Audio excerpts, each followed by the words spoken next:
See konkreetne kultuuririkkuse päeva üritus meil toimus 24. augustil 2024. aastal. See idee tuli sellest, et meie küladel olid sünnipäeva, aastapäevad ja me mõtlesime, et me ei saa enam teha traditsioonilist üritust koos näiteks ajaloolise osaga, sest meie elanikkond on palju muutunud. See üritus koosnes erinevatest töötubadest, mis pakkus inimestele siis vaimset ja praktilist tegevust. Ja neid õpitubasid oli 4. Ivan-tšai valmistamine, soolakurgi valmistamine, korvi punumine ja kapsaleiva küpsetamine.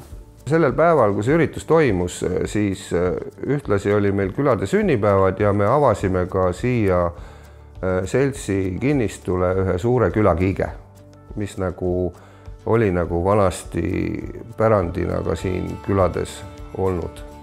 Me tahtsime tutvustada siis meie ümber olevat kultuuririkkust ja mõtlesime, et me tähistame sellega külade sünnipäevi, et need inimesed, kes on meie ümber uued, need inimesed, kes on siia tulnud näiteks Ukrainast, et nad teaksid, milline on see meie kultuuripärand siin meie ümber.